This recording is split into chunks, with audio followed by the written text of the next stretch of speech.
knowing your costs. Now, it's been interesting in my pricing career that the pricing that I've done, most of the work is actually on understanding the cost side, right?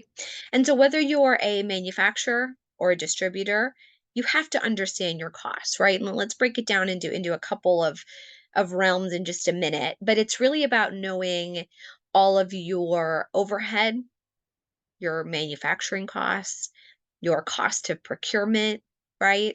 The cost of doing business, the cost of doing business with the customers that you're working with. I mean, it really is understanding all of the different inputs that go into a pricing model, right? And I know that I haven't even gotten into a lot of the pricing talk yet, but most of the pricing has to do with the cost, right? And from there, you actually we'll get into pricing strategies in a little bit, but most of the companies that I've had experience with are cost up, right? Yes, there's a lot of other layers in certain industries that have like discounts from a list price or a floor or all these different layers.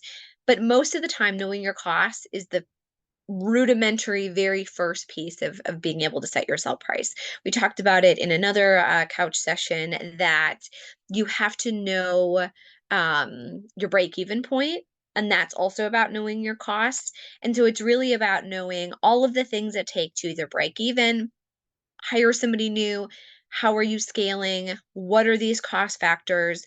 Those are all a pivotal moment of knowing what your sell price is going to be. So let's dive in. We're going to look at manufacturers a little different than distribution. So stay tuned.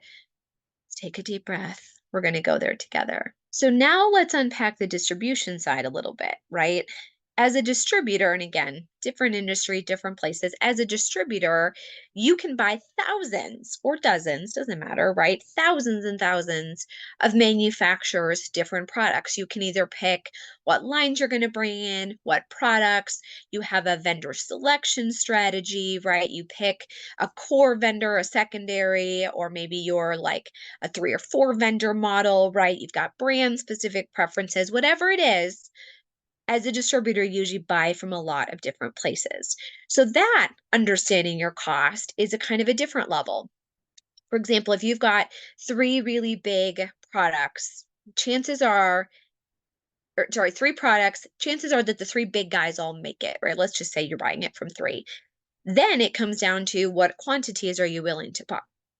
Excuse me. What quantities are you willing to buy? The commitment that you're making in the quantity, the volume, and then you start negotiating what your sell price is going to be. There's also a layer in there though that you have to negotiate how you want your price to be given to you, right? Some vendors will give you an into stock cost. The cost that you buy it into stock, that's the cost that, everybody can potentially get, and then you have to manage that to sell to any of your customers. Some of the manufacturers are a little bit more specific and they say, well, we'll give you a certain cost into stock, right? That's less than your list price.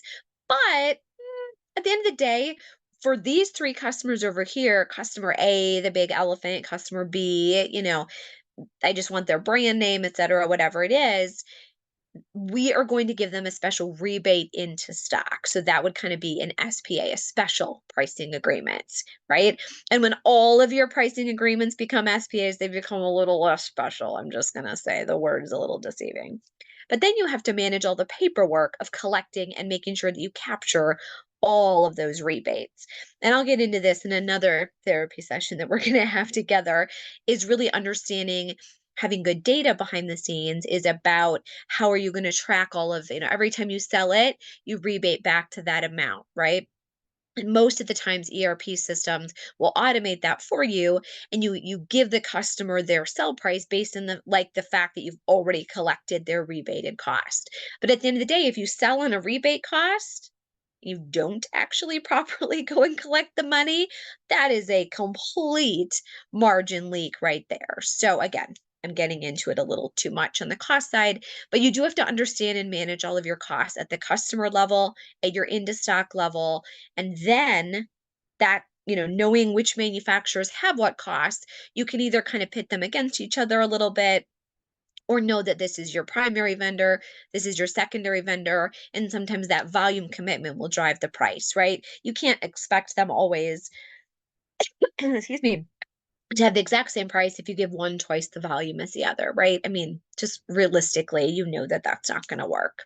So, on the distribution side, a lot of different layers of vendor selection, a lot of different layers on volume commitments that you're going to give. And then you really got to do a good job of tracking what customer specific costs you're getting for each product so that you can make sure to track and go back for that rebate money. So, distribution, good luck to you as well. There's a lot of layers going on behind those scenes. So, that wraps up today's session. Thank you so much for joining, and we'll talk to you soon.